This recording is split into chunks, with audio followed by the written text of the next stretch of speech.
My coworker is sleeping with all the women, and we're all jealous. So let me introduce you to Jake, the guy who has somehow managed to sleep with practically every woman in our office. Yeah, you heard that right. This dude is like a magnet for women, and the rest of us guys are just watching from the sidelines, completely baffled, and if I'm being honest, a little jealous. It's not like Jake's some kind of superstar or anything. He's just Jake. Tall, sure. Good looking? Yeah, I guess. He's got that classic cocky but not a jerk vibe. Like he doesn't take anything too seriously but still manages to get away with it. The thing that really gets us, though, is how smooth he is. The guy's a total charmer, and for reasons we still can't understand, every woman in the office seems to love him. Jake started at our company about a year ago, right in the middle of the pandemic. The rest of us had been working remotely for months, but Jake came in with the first wave of in-person workers once things started opening back up. He works in sales, which makes sense because the dude could probably sell ice to an Eskimo. Right from the get-go, he had this effortless swagger, like he wasn't nervous about the new job or meeting new people. He fit in instantly. The first time I noticed anything unusual was when Jake started hanging out with Lisa from marketing. Lisa's one of those women who never really talks to the guys unless it's strictly about work. Super professional, always on her game. But one day, I walked past the break room, and there she was, giggling at something Jake said. Giggling. I hadn't seen Lisa laugh like that in the 3 years I'd been working there. I didn't think much of it at the time. I figured Jake was just being his friendly self. But then I saw them leave the office together one evening after work, and the next morning, Lisa couldn't stop smiling. That's when I realized something was up. It wasn't long before rumors started flying. A few weeks after the whole Lisa situation, I saw Jake chatting up Karen from HR by the water cooler. Now, Karen's known for being super professional, a real stickler for the rules, the kind of person you'd never think would get involved with anyone in the office. But there she was, laughing and touching his arm like they'd been old friends for years. A couple of days later, Mark from accounting pulled me aside at lunch. "Dude, have you heard the rumors about Jake?" he asked, leaning in as if he was about to spill some kind of office conspiracy. I frowned. "No, what's up?" "Apparently, he's hooked up with Lisa and Karen," Mark whispered. "And now, people are saying he's been talking to Sarah in accounting too." "Sarah? Isn't she married?" Mark nodded, a look of disbelief on his face. "Yeah, that's what I thought, but apparently, that hasn't stopped her.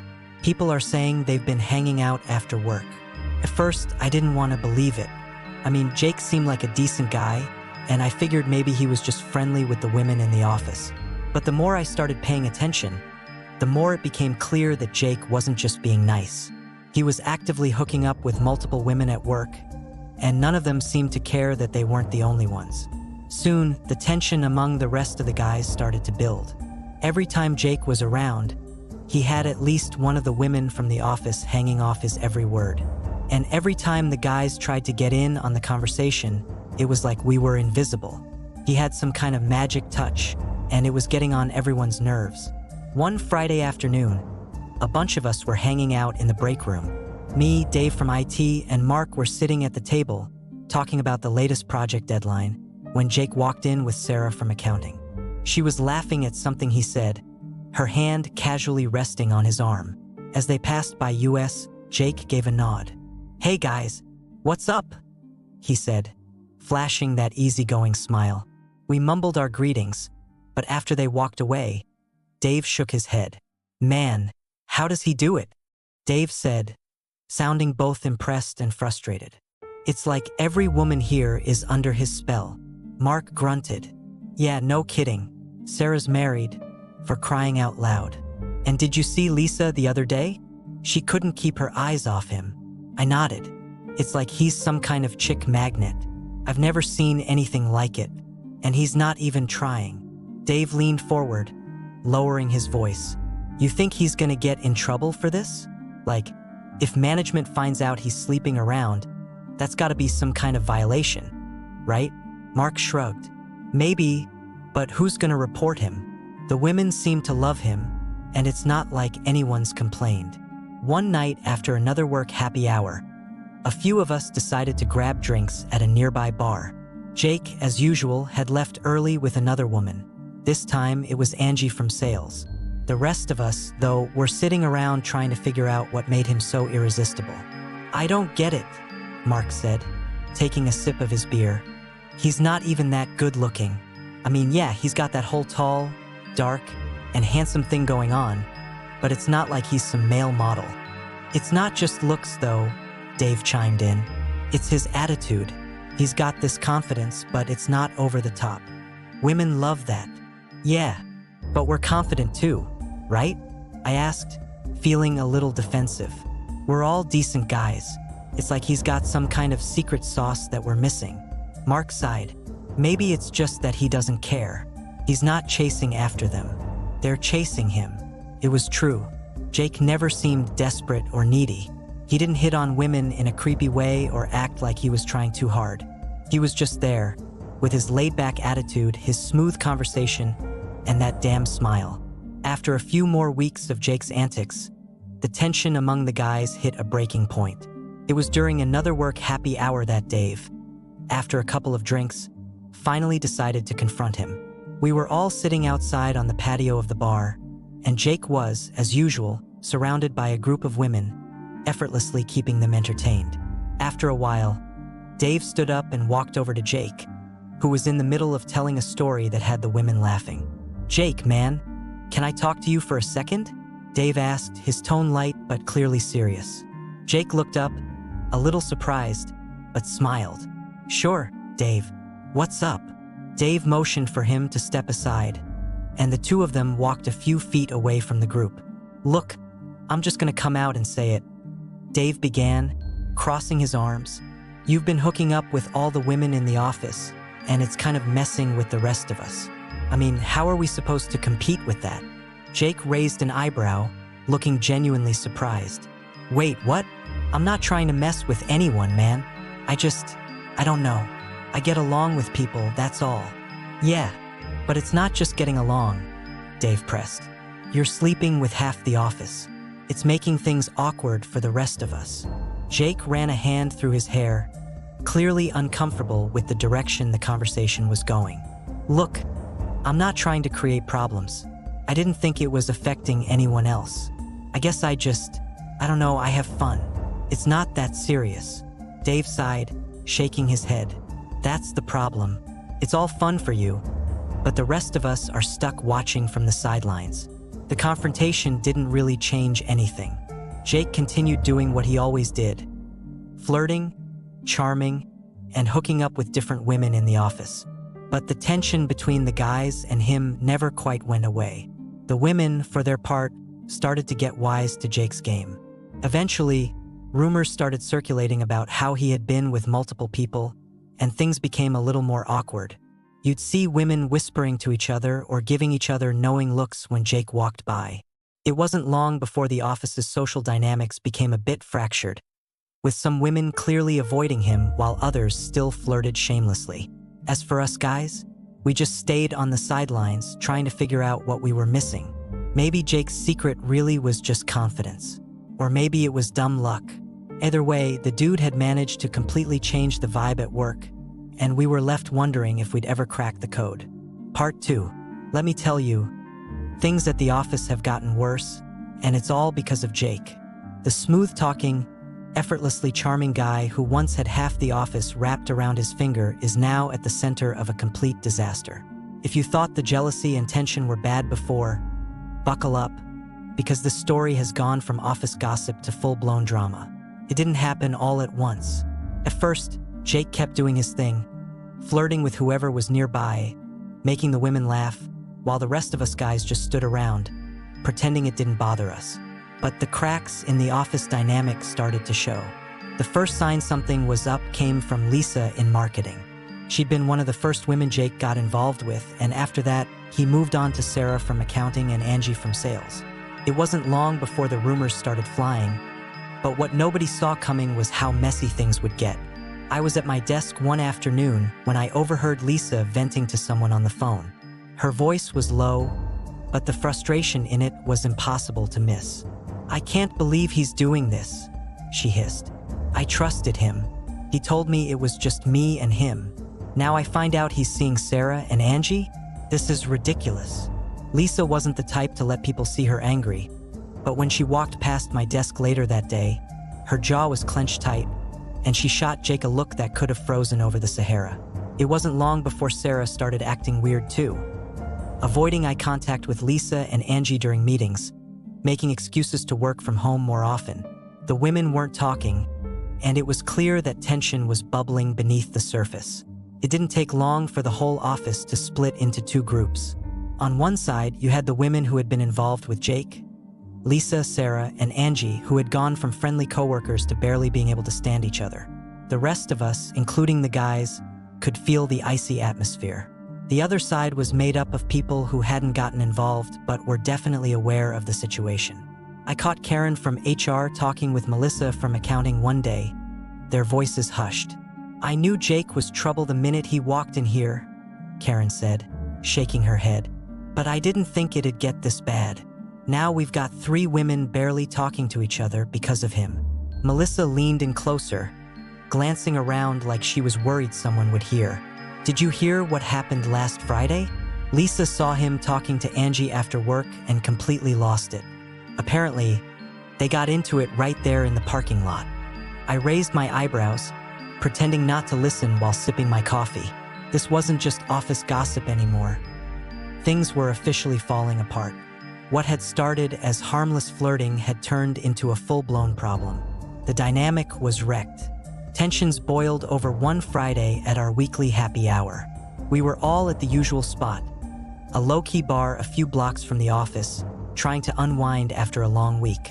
Jake, as usual, was the center of attention, laughing with a group of women while the rest of us sat at the other end of the table, nursing our drinks and exchanging frustrated glances.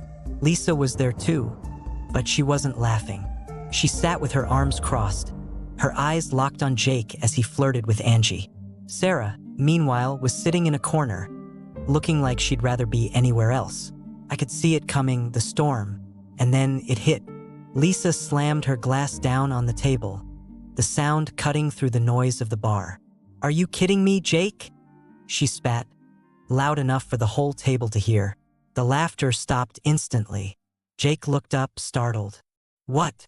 Don't play dumb," Lisa snapped, standing up. "You told me you were done messing around, but here you are, flirting with Angie like nothing's wrong. Do you ever tell the truth?" Angie's face turned bright red, and she quickly looked away, embarrassed to be caught in the crossfire. Jake stood up, trying to stay calm. "Lisa, come on. We talked about this. I never promised anything serious. I thought we were just having fun." "Fun?" Lisa's voice cracked, her anger barely controlled. "You think this is fun? Playing with people's emotions? Lying to all of us? You're a joke, Jake." The entire bar went silent as everyone watched the confrontation unfold. Sarah looked like she wanted to melt into the floor, while Angie shifted uncomfortably in her seat. That Monday, the tension from Friday's blow-up followed us back into the office like a dark cloud. Lisa and Sarah barely acknowledged each other, and Angie kept to herself. The energy was strange, heavy, and awkward. It didn't take long for the rumors about Friday's confrontation to spread through the office. Karen from HR had already heard about it, and I wasn't surprised when I saw Jake getting called into her office that morning. As the door closed behind him, the rest of us exchanged glances, knowing what was coming. Dave from IT, who had been watching the whole thing unfold from his desk, leaned over to me. "You think HR's gonna do anything about him?"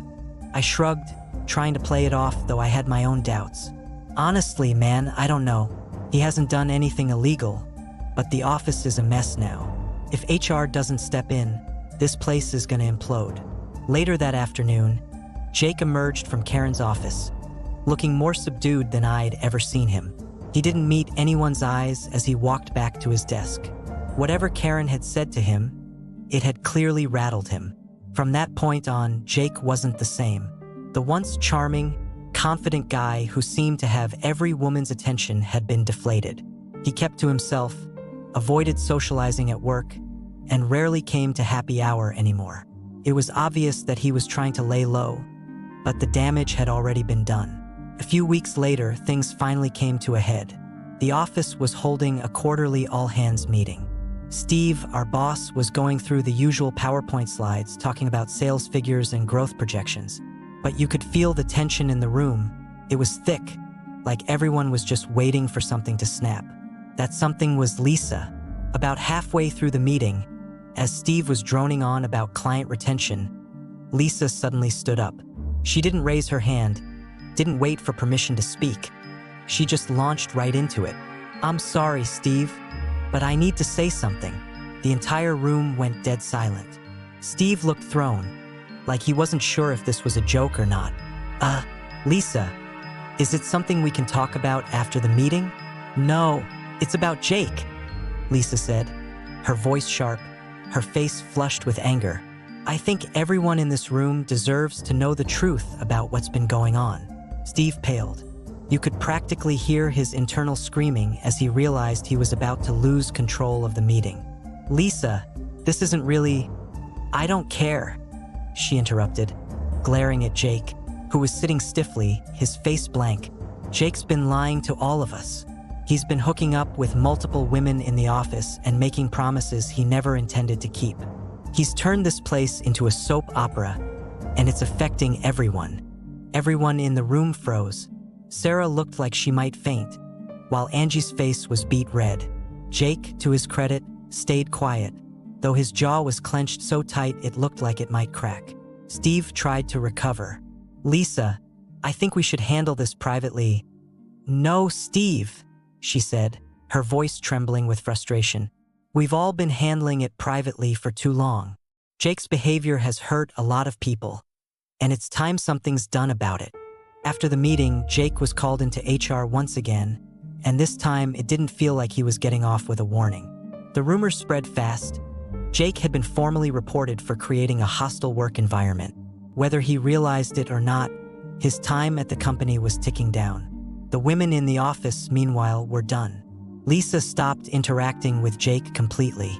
Sarah avoided him at all costs, and Angie eventually moved to another department to get away from the drama. Jake became a ghost. He stopped coming to social events, kept his head down, and avoided everyone. His once booming reputation as the office ladies' man had crumbled into dust, and there was no recovering from it. A few weeks later, he handed in his resignation, officially leaving the office with a cloud of whispers following him out the door. Looking back, it's crazy how one guy's actions could completely fracture an entire workplace. What started out as harmless flirting turned into a chaotic mess of hurt feelings, broken trust, and ruined reputations. The women who got involved with Jake weren't just angry, they were deeply hurt. And the rest of us, who had been sitting on the sidelines, learned the hard way that sometimes the grass isn't greener when you're on the outside looking in. In the end, Jake left, and the office slowly returned to some sense of normalcy. But his impact, that lingered long after he was gone,